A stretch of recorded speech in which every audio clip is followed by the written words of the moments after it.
Hello, bonjour. Aujourd'hui, on va parler de la famille Presley. On va parler de Priscilla Presley, de Lisa Marie et de sa petite fille Riley. Lisa Marie est décédée en janvier dernier, ce qui était quand même assez traumatique et soudain. Juste après son décès, le testament a été lu et on a découvert en fait qu'elle avait créé ce qu'on appelle un trust fund. C'est en fait un fonds privé, un fonds d'investissement, quelque chose comme ça qui va garder la totalité des biens des héritiers et ça sera géré par un groupe de personnes. Donc parmi ce groupe, Lisa Marie avait nommé sa fille Riley et son fils Ben comme gérant du fonds. En fait, elle a nommé ses héritiers comme gérants du fonds, ainsi que ses deux filles qu'elle a eues avec son dernier mari, Michael Lockwood. Donc c'était les 4 qui devaient gérer le fonds. Or, il se trouve que Ben est décédé, donc il ne reste plus que Riley et les 2 filles lorsqu'elles atteindraient la majorité. Mais le problème, c'est que Priscilla Presley, la grand-mère, n'est pas d'accord. Parce que dans les années 90, quand Lisa Marie Presley avait atteint l'âge de 25 ans, elle a hérité de toute la fortune que lui avait laissée Elvis Presley, son papa, n'est-ce pas, ainsi que Graceland et les droits sur les disques.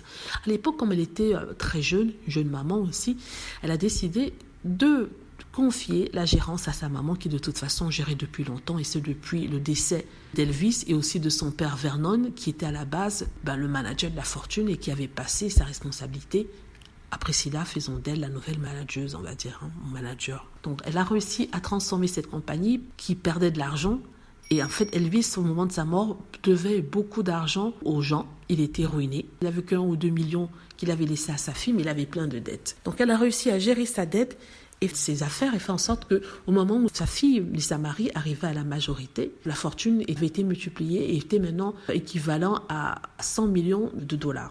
Donc tout ça grâce à Priscilla parce qu'elle était bien entourée, bien conseillée. Elle avait aussi l'esprit de femme d'entreprise, l'esprit d'entreprise on va dire.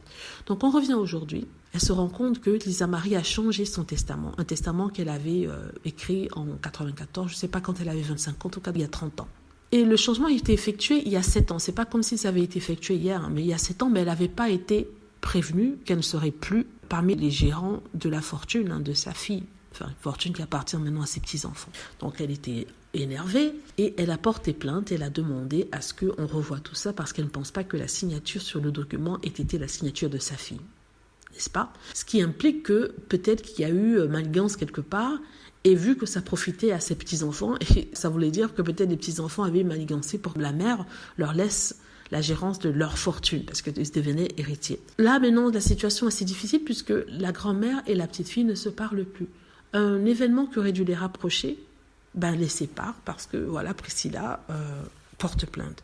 En même temps, les gens disent que Priscilla ne devrait pas porter plainte parce qu'il s'agit de la fortune de ses petits-enfants de toute façon. Elle n'a rien à voir avec ça, ce n'est pas son argent. Quand Elvis Presley est mort, ils étaient déjà divorcés, donc elle a arrêté de rien. Elle a juste de gérer la fortune pour sa fille qui à l'époque ne pouvait pas. Aujourd'hui, sa petite fille, elle a 30 ans, presque 30 ans je pense, et elle est maman, donc elle est à même de gérer sa fortune. Mais il y a d'autres qui disent que non, la petite fille, elle est encore jeune, elle n'a pas l'expérience de manager une fortune et que Priscilla l'a fait toute sa vie, pourquoi pas lui laisser la gérance de ça et prendre des décisions par rapport à ça de telle sorte que la fortune qui reste soit protégée. Il faut rappeler que si Lisa Marie valait 100 millions il y a 15-20 ans, aujourd'hui, il ne reste plus que 10 millions dans ce fonds-là.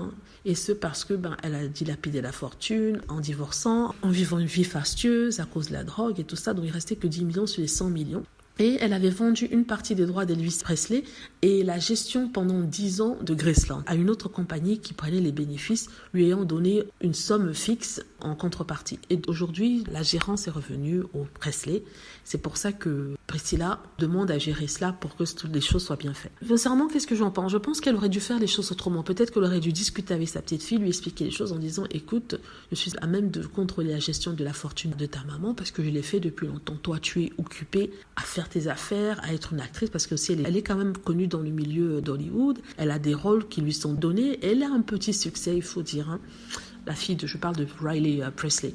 Donc elle lui dit, bon écoute, tu peux t'occuper de ton enfant, puisqu'elle est déjà maman d'un petit enfant, et en même temps tu t'occupes de ta carrière au cinéma, pendant ce temps moi je gère tes affaires. Je crois que ça aurait été mieux de faire ça. Je ne sais pas s'ils l'ont fait, mais bon, je dis que ça aurait été mieux de faire ça, et la fille aurait pu voir que oui, sa grand-mère a raison, elle est occupée avec sa carrière à Hollywood, et que voilà, peut-être qu'il vaudrait mieux laisser le management de la fortune à sa grand-mère. Il faut savoir que avant sa mort, Lisa Marie Presley et Priscilla Presley ne se parlaient plus. Et ce parce que Priscilla Presley avait pris le parti de l'ex-mari de Lisa Marie, Michael Lockwood, dans la bataille pour la garde des filles. Michael Lockwood disait en fait que Lisa Marie Presley ne pouvait pas s'occuper de ses 2 filles parce qu'elle se droguait. Chose que Lisa Marie Presley a toujours nié. Or, il se trouve qu'il avait raison puisque c'est de ça dont elle est décédée. Donc, elle avait pris son parti, elle avait soutenu, et Lisa Marie, on a toujours voulu à sa maman. Voilà. Et Riley, justement, après le décès de Lisa Marie Presley, a demandé la garde de ses petites sœurs. Les petites sœurs ont 14 ans, il faut le dire. Ce sont des préadolescentes et ce sont des adolescentes. Et elle a demandé la garde de ses petites sœurs et s'est battue pour l'obtenir contre son ex-beau-père, c'est-à-dire le père des filles. Encore là, Priscilla Presley a soutenu Michael Lockwood, ou aurait soutenu Michael Lockwood, le jugeant plus à même de mieux élever les filles que sa petite fille Riley, qui, elle, est occupée avec son enfant, mais en plus de ça, sa carrière cinématographique. Et je crois que c'est de là que part le problème, vu que la communication était déjà brisée. Là, ça va passer au tribunal, mais c'est vraiment triste. C'est triste quand on connaît toute l'histoire de cette famille, de Priscilla, qui s'est battue pour sortir sa fille de la drogue, et qui là se bat encore avec sa propre petite fille, avec laquelle elle était très proche. Et maintenant, elle ne se parle plus non plus. Donc ça va passer devant le tribunal. C'est triste, mais c'est comme ça. Et voilà, j'espère que nous ne perdrons pas toutes ces fortunes en frais d'avocat, parce que ce serait vraiment dommage. Voilà, dites-moi ce que vous en pensez, j'espère que vous aimez la vidéo. N'hésitez pas à cliquer sur like si c'est le cas, à vous abonner pour plus de vidéos et à cliquer sur la petite cloche afin de traverser lorsque je poste une nouvelle vidéo. Merci.